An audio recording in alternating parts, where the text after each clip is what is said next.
নমস্কার, news hour prime নিউজে আপনাদের সবাইকে স্বাগত। আমি রয়েছি আপনাদের সাথে চোখ রাখছি খবরে। নাগরিক পার্টি নামে রাজনৈতিক দলের সমাবেশ ঘিরে অশান্ত হয়ে উঠেছে বাংলাদেশ। সমাবেশকে ঘিরে সংঘর্ষের শেষ খবর পাওয়া পর্যন্ত মৃত্যু হয়েছে দুজনের।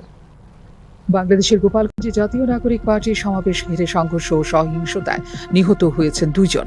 মৃত দুই ব্যক্তি দীপ্ত সাহা ও রমজান কাজী বলে চিহ্নিত করেছে পুলিশ।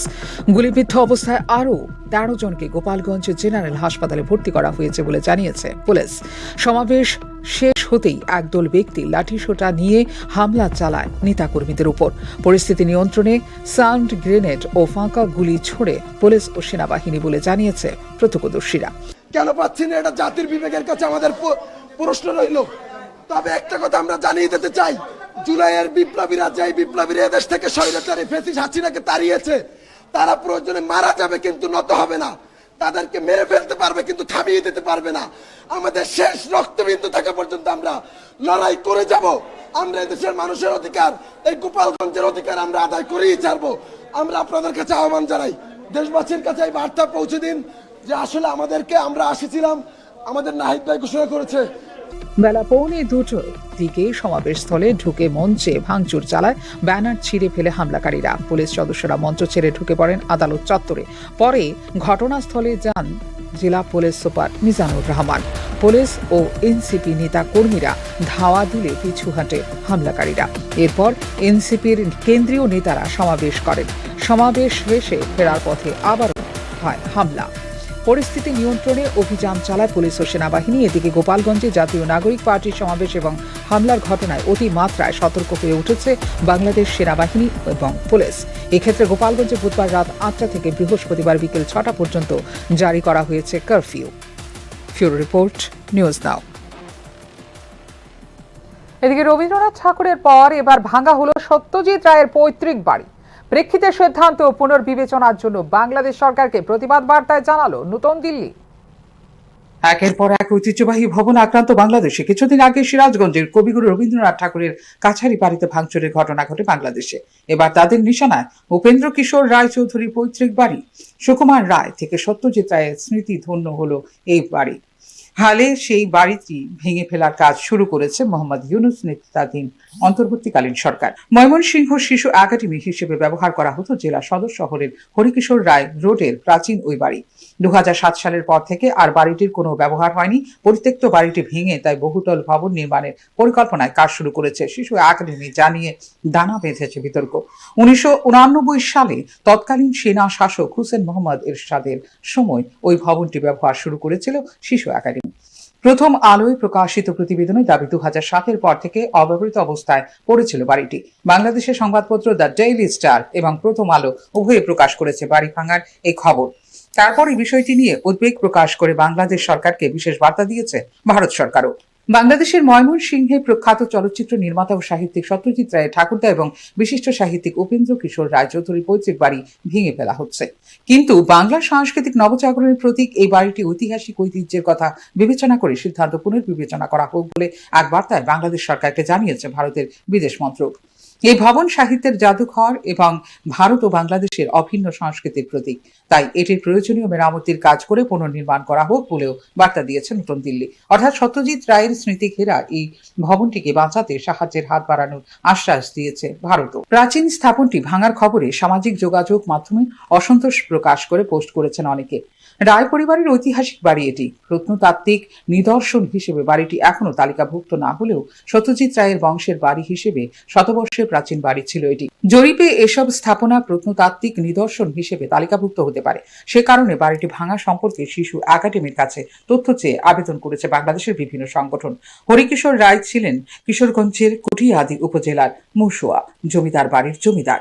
বাংলা শিশু সাহিত্যের অন্যতম পথিকৃৎ উপেন্দ্র কিশোর রায় চৌধুরী, সুকুমার রায় ও সত্যজিৎ রায়ের স্মৃতি জড়িত ছিল এই বাড়িটির সঙ্গে। ফিউরো রিপোর্ট, নিউজ নাও।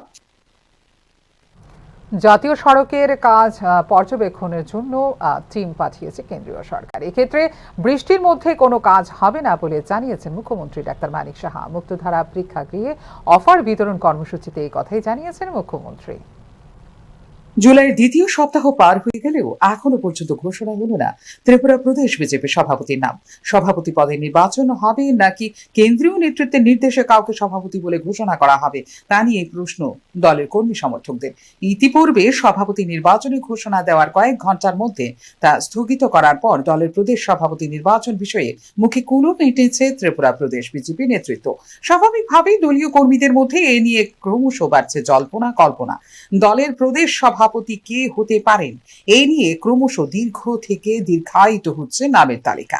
একটা সময় দলের প্রদেশ সভাপতি হিসেবে যেখানে ৩-৪ জনের মধ্যে নাম ঘোরাফেরা করত, সেখানে বর্তমানে কমপক্ষে ১ ডজন নাম উঠে এসেছে সভাপতি হিসেবে।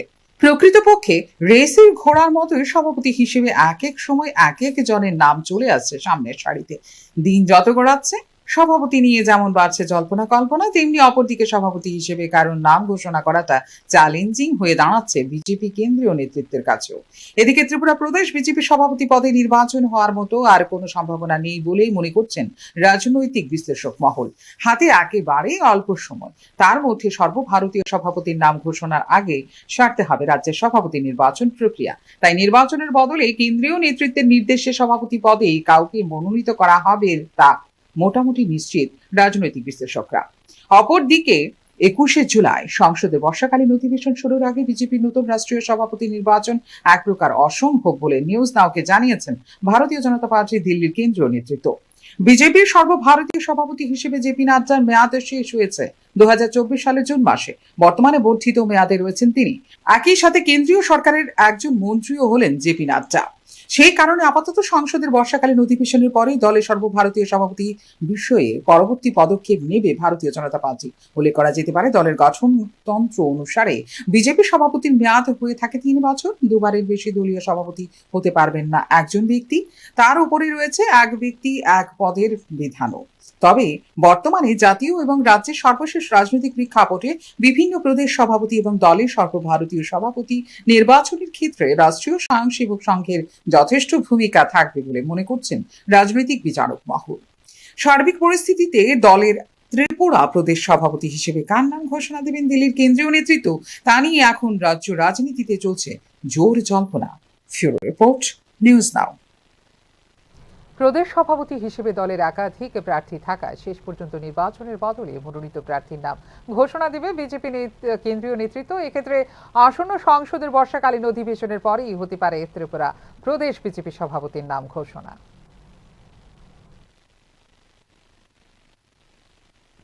তাদের জন্য গতকাল ক্যাবিনেটে একটি গুরুত্বপূর্ণ সিদ্ধান্ত গৃহীত হয়। 915 জন পোস্ট গ্রাজুয়েট টিচার নিয়োগ করার সিদ্ধান্ত গ্রহণ করেছেন রাজ্য সরকার মাননীয় মুখ্যমন্ত্রী অধ্যাপক ডক্টর মানিক সাহার নেতৃত্বে, এবং সেই সঙ্গে 700 জন গ্রাজুয়েট টিচার এবং 6 জন ডেন্টাল মেডিকেল কলেজের জন্য অ্যাসিস্ট্যান্ট প্রফেসর। সেই সঙ্গে আমরা অবগত আছি শিক্ষক স্বল্পতা দূরীকরণে যুগান্তকারী সিদ্ধান্ত নিয়েছে রাজ্য সরকার। এক্ষেত্রে নতুন করে ১৬১৫ জন শিক্ষক নিয়োগ করার নেওয়া হয়েছে সিদ্ধান্ত। এক কথায় বিজেপি সরকারের আমলে ধীরে ধীরে উন্নয়নের দিকে অগ্রসর হচ্ছে ত্রিপুরা। এই ধরনের সিদ্ধান্ত নেওয়ার জন্য মুখ্যমন্ত্রীকে ধন্যবাদ জ্ঞাপন করেছে ত্রিপুরা প্রদেশ বিজেপি। মুখ্যমন্ত্রী ডাক্তার মানিক সাহার নেতৃত্বে ভারতীয় জনতা পার্টির সরকার একদিকে যেমন রাজ্যের প্রান্তিক মানুষের উন্নয়নের জন্য একের পর এক যুগান্তকারী সিদ্ধান্ত নিচ্ছে, তেমনি রাজ্যের সার্বিক এবং পরিকাঠামোগত উন্নয়নের জন্য কাজ করে যাচ্ছে এই সরকার বলে সাংবাদিক সম্মেলনে জানিয়েছে ভারতীয় জনতা পার্টি। বিরোধীরা দাবি করছে রাজ্যের বিদ্যালয়গুলো শিক্ষক স্বল্পতায় ভুগছে, কিন্তু বিজেপি সরকার শিক্ষাগত উন্নয়নের জন্য চালিয়ে যাচ্ছে একের পর এক নিয়োগ প্রক্রিয়া বলেও সাংবাদিক সম্মেলনে উল্লেখ করেছেন ভারতীয় জনতা পার্টি ত্রিপুরা প্রদেশ কমিটি। তাদের জন্য গতকাল ক্যাবিনেটে একটি গুরুত্বপূর্ণ সিদ্ধান্ত গৃহীত হয়। 915 জন পোস্ট গ্রাজুয়েট টিচার নিয়োগ করার সিদ্ধান্ত গ্রহণ করেছেন রাজ্য সরকার মাননীয় মুখ্যমন্ত্রী অধ্যাপক ডক্টর মানিক সাহার নেতৃত্বে, এবং সেই সঙ্গে 700 জন গ্রাজুয়েট টিচার এবং 6 জন ডেন্টাল মেডিকেল কলেজের জন্য অ্যাসিস্ট্যান্ট প্রফেসর। সেই সঙ্গে আমরা অবগত আছি ত্রিপুরা রাজ্যে ন্যাশনাল ল ইউনিভার্সিটি রয়েছে, সেখানেও 26 জন ফ্যাকাল্টি নিয়োগের জন্য রাজ্য ক্যাবিনেট গতকাল মাননীয় মুখ্যমন্ত্রী বিশ্ব যুব দক্ষতা দিবস দক্ষতা এবং কেরিয়ারের উপর দেওয়া হলো পরামর্শ। গোটা দেশের সুরক্ষার ভার সীমান্তরক্ষী সেনাবাহিনীদের হাতে। তাদের জন্য আজ আমরা নিরাপদে জীবনযাপন করতে পারছি। সেনাবাহিনী দেশের বিপদে সর্বদা দক্ষতা এবং সহনশীলতার পরিচয় দিয়েছেন। যুবাদের মধ্যে দক্ষতা ও সহনশীলতা অর্জনের লক্ষ্যে ভারতীয় সেনাবাহিনী আজ আগরতলায় বিশ্ব যুব দক্ষতা দিবস উদযাপন করে। 2025 সালের বিশ্ব যুব দক্ষতা দিবস উপলক্ষে বুধবার আগরতলা মিলিটারি স্টেশন আগরতলার কেন্দ্রীয় বিদ্যালয়ে আয়োজন করেছে ক্যারিয়ার সচেতনতার এক আলোচনা সভা। বিদ্যার্থীদের দক্ষতা এবং সহনশীলতা বাড়ানোর পাশাপাশি তাদের ভবিষ্যৎ জীবনকে সুগঠিত করার ওপর গুরুত্ব আরোপ করা হয়। একটি রূপান্তরকারী ভবিষ্যতের জন্য চাই দক্ষ শিক্ষক এবং প্রশিক্ষক। তাই বিদ্যার্থীদের বাড়াতে হবে প্রযুক্তিগত দক্ষতা, শারীরিক সহনশীলতা এবং জাতীয় সেবার প্রতি গভীর অনুভূতি। এই বিষয়টি উঠে আসে অনুষ্ঠানের উপস্থিত বক্তাদের মুখে। অনুষ্ঠানে উপস্থিত ছিলেন 100 জনেরও বেশি ছাত্রছাত্রী। নতুন প্রজন্মকে অনুপ্রাণিত করার লক্ষ্যেই এই অনুষ্ঠানের আয়োজন। অনুষ্ঠানটিকে ঘিরে উপস্থিত অতিথি এবং ছাত্রছাত্রীদের মধ্যে দেখা যায় ব্যাপক উৎসাহ ও উদ্দীপনা। ফিউরো রিপোর্ট, নিউজ নাও। মহারাজগঞ্জ বাজারে মৎস্য ব্যবসায়ীরা এসসি কমিউনিটির, বিশেষ করে এসসি কমিউনিটির মানুষদের সুবিধার্থে এবং তাদের ব্যবসার উন্নতির কথা মাথায় রেখে এসসি ওয়েলফেয়ার ডিপার্টমেন্টের এক নতুন পরিকল্পনা হাতে নিয়েছে। 35 কোটি টাকা খরচ করে মহারাজগঞ্জ বাজারকে রূপান্তরিত করা হবে মডার্ন ফিশ মার্কেটে। প্রজেক্টটি মৎস্য দপ্তরের হাতে তুলে দেওয়া হয়েছে। মৎস্য বাজারটি তৈরি হবে 3 তল বিশিষ্ট। বিশেষ করে পরিষ্কার পরিচ্ছন্নতা এবং জল নিষ্কাশনী ব্যবস্থাকে মাথায় রেখেই দেওয়া হবে পরিকল্পনাটির বাস্তবায়িত রূপ। এরই লক্ষ্যে বাজার পরিদর্শনে আসেন মৎস্যমন্ত্রী সুধাংশু দাস। মন্ত্রী পরিদর্শনের সঙ্গী ছিলেন মেয়র দীপক মজুমদার, কর্পোরেটর রত্না দত্ত সহ অন্যান্যরা। আমাদের আসার উদ্দেশ্য হচ্ছে, আমরা সবাই জানি গুলবাজার আমাদের যে মৎস্য বাজার আছে, এই মৎস্য বাজারে বেশিরভাগ মৎস্য ব্যবসায়ী যারা আছেন বা যারা মৎস্য বিক্রেতা, তারা বিশেষ করে এসসি কমিউনিটির মানুষ। তো আমরা এসসি ওয়েলফেয়ার ডিপার্টমেন্ট থেকে সিদ্ধান্ত নিয়েছি তাদের মৎস্য ব্যবসার ক্ষেত্রে বা মাছ বিক্রির ক্ষেত্রে তাদেরকে যাতে অত্যাধুনিক বসার সুবন্ধ ব্যবস্থা করে দেওয়া যায়, তার জন্য এসসি ওয়েলফেয়ার ডিপার্টমেন্ট একটা প্রজেক্ট হাতে নিয়েছে মডার্ন ফিশ মার্কেট তৈরি করার জন্য। তো গুলবাজারে আমরা মডার্ন ফিশ মার্কেট তৈরি করার প্রপোজাল আমরা লাস্ট ইয়ারই পাঠিয়েছিলাম এবং এই বছর ইতিমধ্যে আমরা স্যাংশন পেয়ে গেছি। প্রায় 35 কোটি টাকার প্রজেক্ট আমাদের অ্যাপ্রুভড হয়েছে এবং ইনিশিয়ালি আমরা প্রায় 7.5 কোটি টাকা রিলিজও করে দিয়েছি। তো আপাতত ফিশারি ডিপার্টমেন্টকে আমরা নোডাল ডিপার্টমেন্ট বানিয়েছি, যেহেতু ফিশারি ডিপার্টমেন্ট এই সমস্ত বিষয়ে এক্সপার্ট এবং আমাদের ইঞ্জিনিয়ার সেলও আছে। তারা এই মডার্ন ফিশ মার্কেট তৈরি করার জন্যে টেকনিক্যাল ম্যাটার এবং অন্যান্য আনুষঙ্গিক বিষয়গুলি তারা এক্সামিন করে কিভাবে এটাকে হাসপাতাল কর্তৃপক্ষের গাফিলতিতে মৃত্যু হলো নবজাতকের। পরিবারের অভিযোগ এমনটাই। ঘটনা কৈলাসহরের আরজিএম হাসপাতালে। ঊনকোটি জেলার কৈলাসহরের আরজিএম হাসপাতালে সদ্যজাত শিশুর মর্মান্তিক মৃত্যু। অভিযোগ করছে হাসপাতাল কর্তৃপক্ষের বিরুদ্ধে। 11 জুলাই ছন্তলি গ্রামের গর্ভবতী মহিলা বুলটি দেবনাথ ভর্তি হন আরজিএম হাসপাতালে। চিকিৎসক ডাক্তার চিরঞ্জিত দেব ওষুধ দেন ও রাতে জল ভেঙে প্রসব প্রস্তুতি শুরু হলেও প্রসব ব্যথা না ওঠায় নার্সদের একাধিকবার ডাকাডাকি করা হয়। কিন্তু অভিযোগ, তখন ঘরের দরজা বন্ধ করে ঘুমিয়েছিলেন নার্সরা। ছিল, কিন্তু তারা একবার আমাকে দেখে তোমার কি হয়েছে করে দেখে হাত দিয়ে ব্যবহার করে আমাকে লাড়িয়ে পেটের ভিতরে সব লাড়াচাড়া করে চলে গেছে। এরপরে তুমি ঘুমিয়ে থাকো, তোমার কিচ্ছু হবে না, তুমি ব্যথা দেও, চটপট করে একটু ব্যথা দেও, জোর দেও, তোমার হবে বলে তারা ঘুমিয়ে গেছে এখানে গিয়ে আর একটা রুমের মধ্যে। আর একবারও আসেনি। আর ওই আমার কাকিমণি আসলো, তাইনে আসলো আমার সাথে। আর তাইনে পরে অনেকবার গিয়ে বলেছে আসো তোমরা একটু দেখে যাও আমায় কি করেছে পেশেন্টের তো কিছু হয়নি, ব্যথাও আছে, অল্প অল্প বাড়ছে না, ডেলিভারিও হচ্ছে না, কষ্ট পাচ্ছে, তোমরা একটু আসো।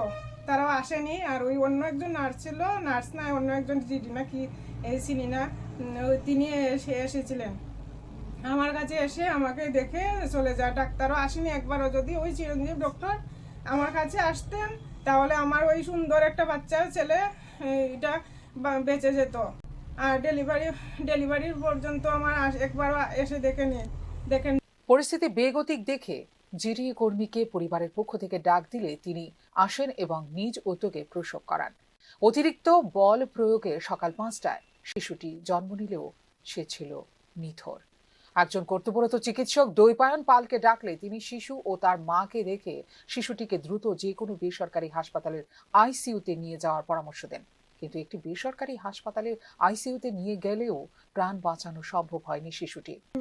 মিটুন বিশ্বাস, এরপরে ওই তারা মিটুন দাঁড়িয়ে ডাকিয়ে আনিয়ে এরপরে ওকে বলেছে 5 মিনিটের মধ্যে ওকে নিয়ে আইসিইউতে নার্সিং কেয়ারে ভর্তি করো, না হলে বাঁচাতে পারবে না, ও একদম দুর্বল হয়ে গেছে।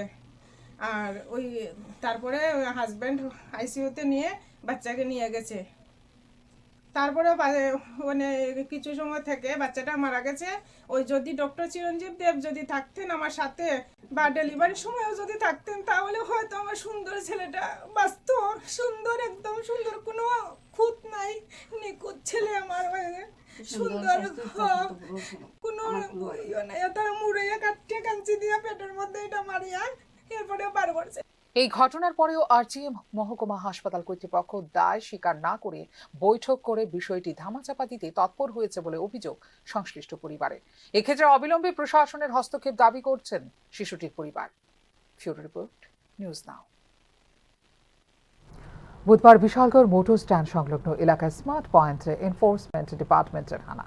পূর্বে স্মার্ট পয়েন্টের ক্রেতাদের অভিযোগের নিরিখে এনফোর্সমেন্ট ডিপার্টমেন্টের আধিকারিকরা হানা দিয়ে তদন্ত করেন। এই তদন্তে উপস্থিত ছিলেন বিশালগড়ের deputy collector and magistrate Prasenjit Das, DCM Soumyadip Debnath সহ বিশালগড় পুলিশ প্রশাসন। এদিন স্মার্ট পয়েন্টের দায়িত্বে থাকা কর্মীরা আশ্বাস দেন আগামী দিনে আগত ক্রেতাদের ভালো পরিষেবা প্রদান করবেন। কিছুদিন আগে যে ঘটনাটা হয়েছিল সেটা আমরা যাদের মাধ্যমে জানতে পারলাম যে এটা কোম্পানি মাল যেটা ফ্রি মাল ছিল, সেটা যে মানে একটা যে ফ্রি মালটা ছিল সেটা নাকি ভিতরে নষ্ট ছিল, সেটার এগেইনস্টে কমপ্লেন ছিল। সেগুলি এরকম মাল তাদের এখন স্টকে নেই, এরকম তারা কোম্পানির কাছে জানিয়েছে। সেগুলো ওদের ভবিষ্যতে হবে না, কাস্টমারের সঙ্গে ভালো ভালো পরিষেবা দেবে, এরকম এসুর আমাদেরকে করবে। লেক চৌমুহনী বাজারকে নতুনভাবে গড়ে তোলার কাজ শুরু হবে শীঘ্রই। এক্ষেত্রে প্রাথমিকভাবে স্থান দেওয়া হবে 130 জন খুচরো ব্যবসায়ীকে। আগেই সার্ভে করে সংগ্রহ করা হয়েছে প্রকৃত ব্যবসায়ীদের তালিকা। বুধবার লেক চৌমুহনী বাজার পরিদর্শন শেষে এমনটাই জানালেন মেয়র দীপক মজুমদার। বর্তমানে আবারও কিছু অস্থায়ী শেড ঘর গড়ে তোলা হয়েছে, যা সরিয়ে দেওয়া হবে বলেও জানিয়েছেন মেয়র।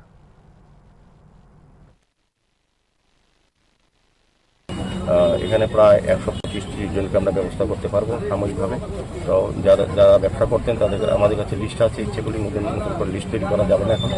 আগের থেকেই আমাদের সার্ভে করা আছে, 2-3 সার্ভে হয়েছে, যারা এখানে ব্যবসা করতেন তাদেরকেই দেওয়া হবে। প্রকৃত যারা ব্যবসায়ী এবং ক্ষুদ্র ব্যবসায়ী তাদেরকে আমরা ব্যবস্থা করে দেবো, যে কোনোভাবেই হোক। সময় লাগবে। আর আমি বলে দিয়েছি আজকে দিন অস্থায়ী এখানে যে শেডগুলি তোলা হয়েছে, পরবর্তী সময় আবার আগে এটা আমরা ভেঙে দিয়েছিলাম, সরিয়ে দিয়েছিলাম, কিন্তু আবার যে কোনো কারণ তারা বলেছেন, তো তাদেরকে আমি অনুরোধ করবো 2 দিনের মধ্যে সরিয়ে নিতে আসে, আমরা সরিয়ে দেবো। তাদেরকেও ব্যবস্থা করা হবে পর্যায়ক্রমে আর কি। আগরতলা শহর নিজে ছিলেন ফুটবলার, জীবনে গুরুত্বপূর্ণ সময় অতিবাহিত করেছেন রাজ্যের ফুটবলকে সমৃদ্ধ করতে। জীবনের শেষ পর্যায়ে এসে এবার মাফিয়া হুমকির মুখে এই প্রাক্তন ফুটবলার। প্রেক্ষিতে মুখ্যমন্ত্রীর কাছে করলেন সাহায্য প্রার্থনা। মাফিয়া হুমকির মুখে রাজ্যের প্রাক্তন ফুটবলার ও তাঁর পরিবার। প্রেক্ষিতে মুখ্যমন্ত্রীর কাছে চাইলেন সাহায্য সোনামুড়া মহকুমার এনসি নগরের বাসিন্দা গোলাম মোস্তফা। জীবনের গুরুত্বপূর্ণ সময় দিয়েছেন রাজ্যের ফুটবলকে সমৃদ্ধ করতে, করেছেন রাজ্যের প্রতিনিধিত্ব। এই ফুটবলারই এখন জমি মাফিয়া হুমকির মুখে। নিজের বাস্তব ভিটা বিক্রি করে পরিবার প্রতিপালন করতে গিয়ে হুমকির মুখে পড়েছেন রাজ্যের প্রাক্তন এই ফুটবলার। জমি মাফিয়াদের হুমকির মুখে থানায় মামলাও দায়ের করেছেন গোলাম মোস্তফা। গোলাম মোস্তফা প্রাক্তন ফুটবলার, ত্রিপুরা রাজ্যের ইন্টারন্যাশনাল প্রাক্তন ফুটবলার। আমার বাড়ি এনসিনগর, এখন থাকি সোনামুড়ার মসজিদের পাশে ভাড়া থাকি, আর নিজের এখানে নিজস্ব দোকান আছে। আর আমার জমি জায়গা আছে সোনামুড়ার ব্রিজ পাড়িয়ে যে বেজিমারা পঞ্চায়েতের এখানে। তো ওই জমি বিক্রি করতে গিয়ে আর যারা পার্শ্ববর্তী আছে আমি তারা জিজ্ঞেস করছি যে তোমরা যদি রাখতে চাও রাখো, আমি তাইলে অন্য গানে আমার জমি দরকার, আমার ছেলে মেয়ে কলেজে এখানে পড়ে, তাদের প্রাইভেট টিউশন মিউশন অনেক টাকার দরকার, বাইরে পড়তে দেবো। তো তারা কিন্তু কইতেছে রাখতো না। যখনই যে মাত্র আমি অন্য গানে কোনো কাস্টমার দেখাইতে যাই, আবার কাস্টমারে তারা বকাবকি করে আর পোয়াতে আমার কালকার রাত্রে হুমকি দিছে আরিফ আর বিলকিস বেগম, আরিফের মা, যে যদি জমির কাছে আর কোনোদিন যাও তাহলে আমারে চিনি দিয়ে কুফাইব, গুল্লি করব, আমার ছেলে মেয়ে যে কলেজে পড়ে কলেজে হাইজেক করে লয়ে যাবো গা। এটা আরিফ আমার বাড়ি ঘরের ভিতরে অনেক ভীষণ টেনশনের মধ্যে আছে, আমি নিজেও টেনশনে আছি। কারণ জমি জামা নিয়ে এরা তো চারিদিক দিয়ে দেখি আমরা মোবাইলে এক ভাই আরেকবারে মেরে লায়, এই জন্য ওই জন্য মেরে লায়। তো ওই সব চিন্তা ভাবনা আমার ফ্যামিলি অবধি করে মানে ঘুম নাই। তখন আমি ফুটবলে 18 বার ত্রিপুরাকে নেতৃত্ব দিয়েছেন গোলাম মোস্তফা। রাজ্যের প্রথম সারির ফুটবল ক্লাব লাল বাহাদুর, শরৎ সংঘ ইত্যাদি ক্লাবের ফুটবল টিমের নেতৃত্ব দিয়েছেন বছরের পর বছর, কিন্তু জমি মাফিয়ার হুমকির মুখে অসহায় হয়ে পড়েছেন গোলাম মোস্তফা। প্রেক্ষিতে এই পরিস্থিতিতে প্রাক্তন ফুটবলার তথা মুখ্যমন্ত্রীর কাছে সাহায্য প্রার্থনা করেছেন গোলাম মোস্তফা। আমার প্রিয় ত্রিপুরা রাজ্যের মানিক শাহ মুখ্যমন্ত্রীর কাছে যা আমি আবেদন করতে আছি যে আমি ফুটবলার হিসাবে ত্রিপুরা রাজ্যে 18 বার আমি ন্যাশনাল করেছি, ত্রিপুরার হয়ে পার্টিসিপেট করেছি অন্য অন্য রাজ্যে, আর লাল বাহাদুর শরীর সংঘ জুয়েল সব ক্লাবের আমি ক্যাপ্টেন ছিলাম আগরতলা। সেই সবার কাছে আমি রিকোয়েস্ট করবো আমার এই জমি এটা যদি আমি বিক্রি করতে পারি, আমার ছেলে মেয়েদের যদি আমি পড়ালেখা করাতে পারি, তার জন্য যেহেতু আমার মুখ্যমন্ত্রী আমার একটু ব্যবস্থা করতেন। আমাদের মুখ্যমন্ত্রীও প্লেয়ার ছিলেন, একসময় প্রাক্তন প্লেয়ার ছিলেন। তো আমিও একজন প্রাক্তন প্লেয়ার হিসাবে আমার প্রিয় মুখ্যমন্ত্রীর কাছে আমি আবেদন করতে আছি যে আমার জায়গাটা যেহেতু আমি বিক্রি করতে পারি। সেই জমি মাফিয়া এবং নেগোসিয়েশন বাণিজ্য নিয়ে কঠোর পদক্ষেপের বার্তা দিয়েছেন মুখ্যমন্ত্রী, কিন্তু মুখ্যমন্ত্রীর এই নির্দেশকে গুরুত্ব দিচ্ছে না একাংশ মহল। প্রেক্ষিতে হুমকির মুখে পড়তে হচ্ছে গোলাম মোস্তফাদের। ফিউরো রিপোর্ট, নিউজ নাও। গোটা রাজ্যের শিক্ষার পরিকাঠামোকে উন্নতির পথে নিয়ে যেতে হলে প্রয়োজন উপযুক্ত শিক্ষা ব্যবস্থা, কিন্তু রাজ্যের বিভিন্ন অঞ্চলের শিক্ষা প্রতিষ্ঠানগুলো জলের সংকট এবং উপযুক্ত শিক্ষক নিয়োগের সংকট ক্রমাগত পেছনের দিকে ঠেলে দিচ্ছে শিক্ষা ব্যবস্থাকে। পর্যাপ্ত শিক্ষক স্বল্পতায় ভুগছে কাঞ্চনপুর দশদা হাই স্কুলের ছাত্রছাত্রীরা। উপযুক্ত শিক্ষা গ্রহণ থেকেও বঞ্চিত হচ্ছে বিদ্যার্থীরা। বিদ্যালয়ের শিক্ষক নিয়োগের দাবিতে বুধবার বিদ্যালয়ের মেইন গেটের সামনে বসে রাস্তা অবরোধ করে ছাত্রছাত্রীরা। চরম ভোগান্তির শিকার হতে হয় সাধারণ মানুষদের। শিক্ষা প্রতিষ্ঠানগুলির বিভিন্ন অসুবিধা জেনেও নীরব ভূমিকা কেন পালন করছেন প্রশাসন, এই প্রশ্নই এখন জনমনে।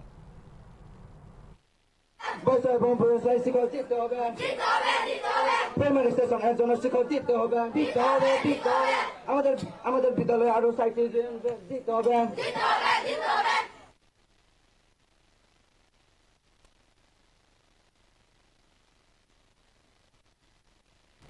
ত্রিপুরা সরকারের অর্থনীতি ও পরিসংখ্যান পরিদপ্তরের উদ্যোগে generative AI for impact smart tools for smarter governance শীর্ষক 3 দিন ব্যাপী কর্মশালার আয়োজন করা হয় ইন্দ্রনগর আইটি ভবনের কনফারেন্স হলে। 14 জুলাই থেকে শুরু হয় এই প্রশিক্ষণ কর্মশালা। 16 জুলাই বুধবার এই কর্মশালার সমাপ্তি অনুষ্ঠান হয়। এই সমাপ্তি অনুষ্ঠানে বিশেষ অতিথি হিসেবে উপস্থিত ছিলেন পরিসংখ্যান বিভাগের মন্ত্রী বিকাশ দেববর্মা। উপস্থিত ছিলেন কেন্দ্রীয় পরিসংখ্যানের মহাপরিচালক এন.কে সন্তোষী, ত্রিপুরা সরকারের পরিকল্পনা বিভাগের বিশেষ সচিব আইএস অভিষেক চন্দ্র সহ অন্যান্য উচ্চপদস্থ আধিকারিকেরা। পরিসংখ্যানের ক্ষেত্রে জেনারেটিভ এআই এর গুরুত্বপূর্ণ ভূমিকার ওপর আলোকপাত করেন মন্ত্রী বিকাশ দেববর্মা এবং তারই সাথে আধুনিক প্রযুক্তিকে গ্রহণ করার জন্য বিভাগকে সাধুবাদ জানান। কর্মশালায় অংশগ্রহণকারী কর্মকর্তাদের হাতে শংসাপত্র তুলে দেন মন্ত্রী বিকাশ দেববর্মা। ইতিমধ্যে অনেক প্রকল্প হাতে নিয়েছেন, যেমন মোবাইল আপলোড, সরকারি ডাটা ডিজিটাল ফর্ম সংস্করণ, এসডিজি সম্পর্কিত তথ্য ব্যবস্থাপনা আর এর দ্বারা অটোমেটিক রিপোর্ট তৈরি করা। আমাদের লাগামহীন বিদ্যুৎ মাশুলে লাগাম টানতে এবং বিদ্যুৎ নিগমের ভুতুরে স্মার্ট মিটার বাতিল সহ 12 দফা দাবিতে বুধবার উদয়পুর বিদ্যুৎ দপ্তরের ডিজিএম এর কাছে ডেপুটেশন দেয় সিপিআইএমএল। রাজ্যের প্রত্যেকটি সাধারণ মানুষের জীবন দুর্বিষহ হয়ে উঠেছে এই লাগামহীন মূল্য বৃদ্ধির জন্য। পশ্চিমবঙ্গ এবং মহারাষ্ট্রে স্থগিত রাখা হয়েছে স্মার্ট মিটার লাগানো। অনুরূপভাবে রাজ্যেও স্থগিত রাখা হোক ভুতুরে এই মিটার বলে জানান সংগঠনের নেতৃত্ব। বিদ্যুৎ আইন অনুসারে স্মার্ট মিটার বাধ্যতামূলকভাবে চাপানো যেতে পারে না ভোক্তাদের উপর বলেও জানিয়েছেন সংগঠনের নেতৃত্ব।